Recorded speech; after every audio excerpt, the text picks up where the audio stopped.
అబ్బో ఇక్కడ కేజీ చీరలు కొంటే అర కేజీ చీరలు ఫ్రీ అంట. మంగళ్య షాపింగ్ మాల్ కేజీల్లో సేల్, టన్నుల్లో ఆనందం.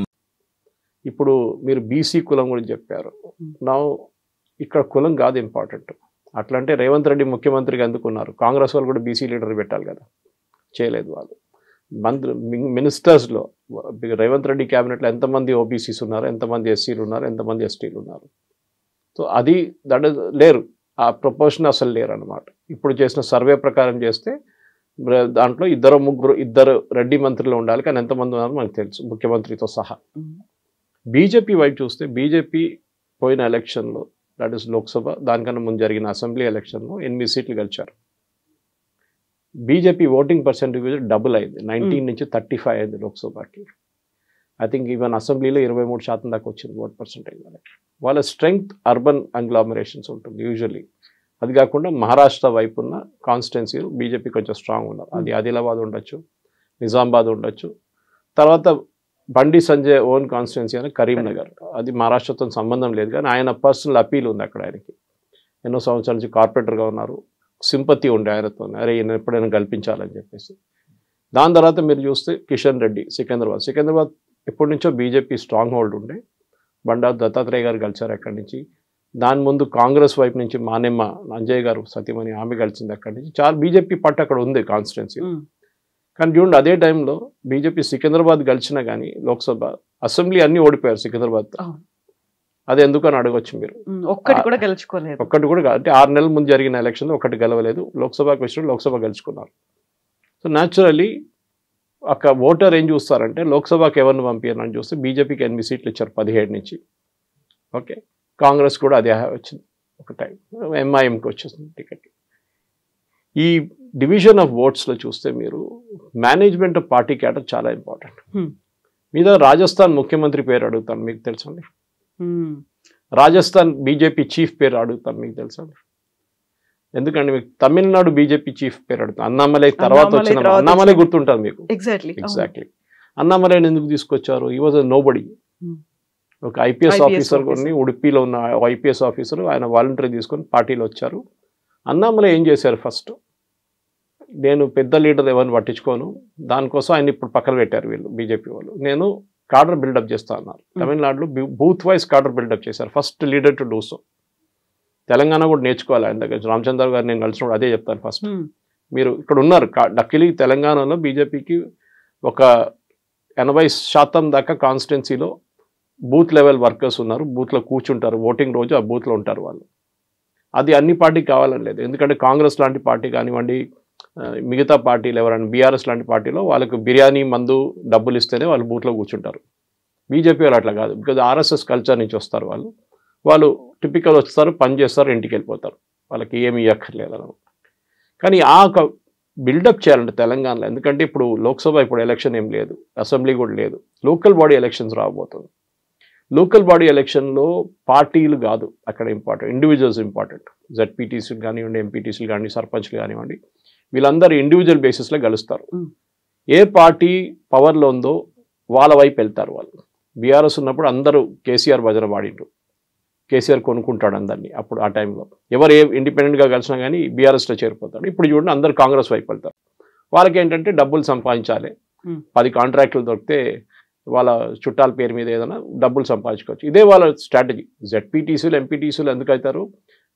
ప్రజలు సేవ చేయడం కాదు వాళ్ళది, మెయిన్గా డబ్బులు సంపాదించడం. అదే ఈవెన్ ఎమ్మెల్యే లెవెల్లో కూడా అంతే నడుస్తుంది. మెయిన్గా కాంట్రాక్ట్ మీద కాంట్రాక్ట్, వాళ్ళకి వచ్చే ఎంపీ లాంటి ఫండ్స్ నుంచి ఏం జరుగుతుందో అది చూసుకుంటారు వాళ్ళు అనమాట. అందరినీ చెప్పట్లేదు, most of them are like that.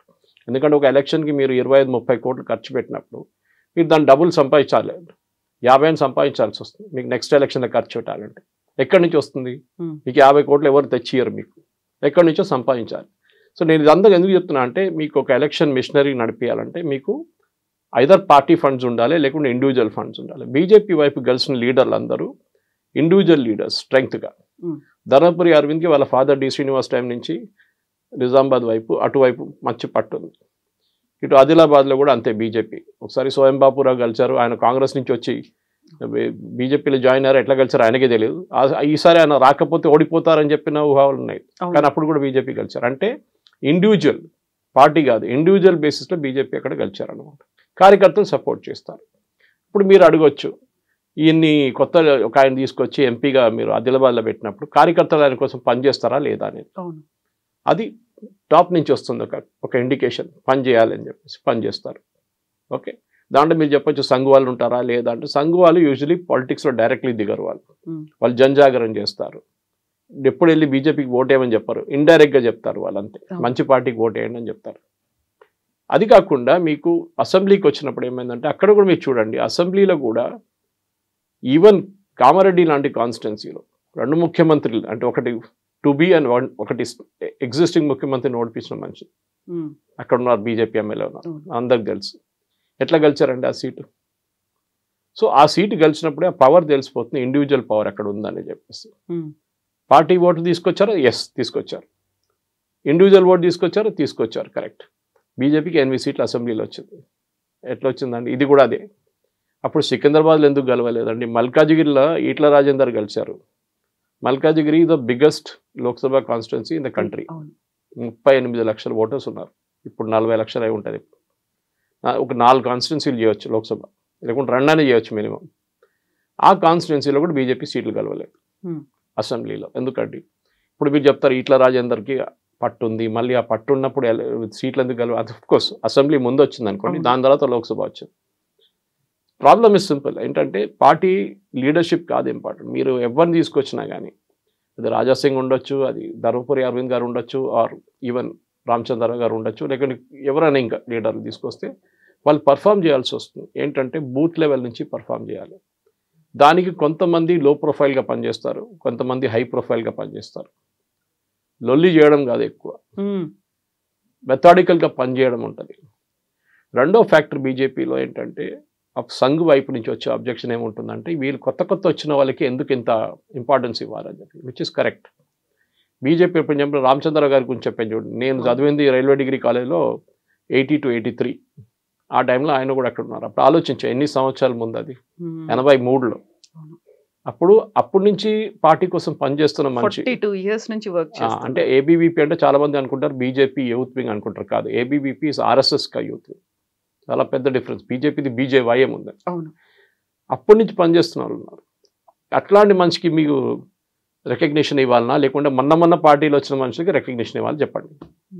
అది ఈవెన్ కార్పొరేట్ లెవెల్లో ఉంటుంది. మీరు కార్పొరేట్లో 10, 20, 15 సంవత్సరాలు పనిచేసి 20 సంవత్సరాలు పనిచేసిన మనుషులు ఉంటారు చాలామంది. సడన్గా బయట నుంచి ఒకటి తీసుకొచ్చి మీకు బాస్గా చేస్తారు. అప్పుడు మీకు ఏమవుతుంది? కోపం వస్తుంది. ఏంటో నేను లేనా, నాకు పని చేయడం రాదా, నేను ఇన్ని సంవత్సరాల నుంచి ఇక్కడ ఉన్నాను, ఎంత లాయల్గా ఉన్నాను, నన్ను మీరు కన్సిడర్ ఎందుకు చేయలేదు? హ్యూమిలియేషన్, సఫకేషన్ అనేది అనిపిస్తుంది. మీరు కూడా రియాక్ట్ చేస్తారు అట్లనే. సేమ్ థింగ్ ధర్మపురి అరవింద్ గారితో నేను రెగ్యులర్గా మాట్లాడుతుంటాను. Very methodical person, data based approach. Press conference ఆయనది లెజెండరీ. బహుశా ఆయన కూడా రూట్లో వచ్చేస్తారు. ప్రాబ్లం ఆయనకున్న ఫ్రస్ట్రేషన్ నేను ఇక్కడ ఓపెన్ కాన్వర్జేషన్ చెప్పాను, చాలా చెప్పారు నాకు. ఓకే, ఆయనకున్న ఫ్రస్ట్రేషన్ ఆయనకుంది. బేసిక్లీ ఏంటంటే బీజేపీ అగ్రెషన్. ఇప్పుడు నిన్న కూడా నేను కొంతమందిని ఒక ఫంక్షన్కి వెళ్తే కలిచాను. చాలామంది వచ్చాను, సురేష్ గారు మీరు వెళ్ళి అన్ని ఛానల్లో మాట్లాడతారు, మీరు బీజేపీ స్పోక్స్ పర్సన్గా ఎందుకు లేరన్నా. నేను చెప్పాను, నేను ఇంకా నుపూర్ శర్మ కావాలనుకుంటలేను, నేను సురేష్ కోచర్లుగానే ఉంటాను, నేను ఏం కావాలంటే నేను వెళ్ళి చెప్పొచ్చు ఏ ఛానల్లో అయినా. కానీ ఒకసారి బీజేపీ స్పోక్స్ పర్సన్ అయితే పార్టీ లైన్ నేను తీసుకోవాల్సి వస్తుంది.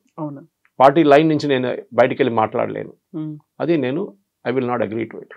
నాకు నా ఇండిపెండెన్స్ కావాలి, నాకు నా ఫ్రీడమ్ కావాలి, నాకు నా బౌండరీస్ పెద్ద ఉండాలని ఉంది. సరే, నేను అట్లనే ఉంటాను అనమాట. సరే, పాజిటివ్గా చెప్పి ఇప్పుడు నువ్వు ఈ మాట్లాడుతున్నప్పుడు కూడా క్రిటిసిజం ఉంటుంది. ఈట్ల రాజేందర్ సపోర్టర్స్కి కొంచెం కోపం వస్తుందో, లేకుంటే రాజాసింగ్ సపోర్టర్స్ వస్తుంది. రాజాసింగ్ గారు నేను ఈ ఎలక్షన్గా దీనికన్నా ముందున్న ఎలక్షన్ కలిసినప్పుడు కూడా నాకు ఆయన గెలిచిన తర్వాత రెండో రోజు వెళ్ళి ఆయన మీట్ అయ్యాను అనమాట. గోషామహల్ ఆయన ఆఫీస్లో మీట్ అయితే ఆయన లిస్ట్ తీశారు. బీజేపీ ఒఫీషియల్ సెంట్రల్ లీడర్షిప్ నుంచి వచ్చిన ఒక list, BJP candidates for Telangana.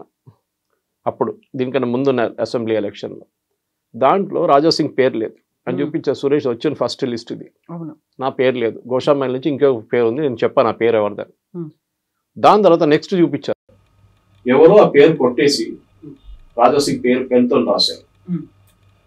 అది I know top most party leader it is. ఆయన చేసిన పని, ఆయన రాజాసింగ్ని తీసుకొచ్చారు పార్టీలో. దీనికన్నా ముందు మీకు గుర్తుంటుంది రాజా సింగ్ నుపూర్ శర్మ లాగానే ఒక స్టేట్మెంట్ ఇస్తూ సస్పెండ్ చేశారు BJP. Just before assembly election తీసుకొచ్చారు. True. రాజా సింగ్ అడ్వాంటేజ్ ఏంటంటే ఆయన కాన్స్టిట్యున్సీలో గోషామైల్, ఎందుకంటే దీనికన్నా ముందు బేగం బజార్గా ఉండేది, కొంచెం మళ్ళీ మారి కాంట్యూర్స్ అంతా మారింది. ఆయన constituency Lodh community, he's from Rajasthan ఈ లోధ్ కమ్యూనిటీ వాళ్ళు రాజా సింగ్ని గెలిపిస్తారు. టీడీపీ నుంచి వచ్చిన మనిషే కదా. సో ఆయన ఇండిపెండెంట్గా నిలబడినా రేపు గెలుస్తారు ఈజీగా, ప్రాబ్లం లేదు ఆయనకి. కానీ ఆయన దాన్ని బయటికి వెళ్ళి ఎంత పర్ఫామ్ చేయగలడు అనేది ఒక పెద్ద క్వశ్చన్ అనమాట. బీజేపీ వాళ్ళ ప్రెజెన్స్ ఎక్స్పాండ్ చేయడానికి చూస్తున్నారు. ముస్లిమ్స్ దగ్గర వెళ్ళట్లని చెప్పట్లేదు నేను, కానీ వాళ్ళ నార్మల్ జై శ్రీరామ్ క్రౌడ్ కన్నా బయటికి వెళ్ళి ఇంకా ఎక్స్ట్రా ఓట్లు తీసుకురావచ్చామని చూస్తున్నాం. మూమెంట్ మీరు రాజా సింగ్ తీసుకొచ్చిన ఏమవుతుందంటే, Raja Singh is a hard core Hindu, there is no apologies ఆయనకి. ఆయన ఉన్న పాలిటిక్స్ ఆయనకు ఉంది. నేను ఇప్పుడు ఇక్కడ చూడండి, మహారాష్ట్రలో చూడండి, మహారాష్ట్రలో రాజ్ ఠాకరే ఉద్ధవ్ ఠాకరే కలిసి ఇప్పుడు ర్యాలీ చేయబోతున్నారు 5వ తారీఖు. ఎందుకంటే మరాఠీ మానూస్ గురించి. కానీ అట్ ద సేమ్ టైం ఆయన రాజ్ ఠాకరే ఏమంటాడు, నేను హిందూ నాట్ హిందీ.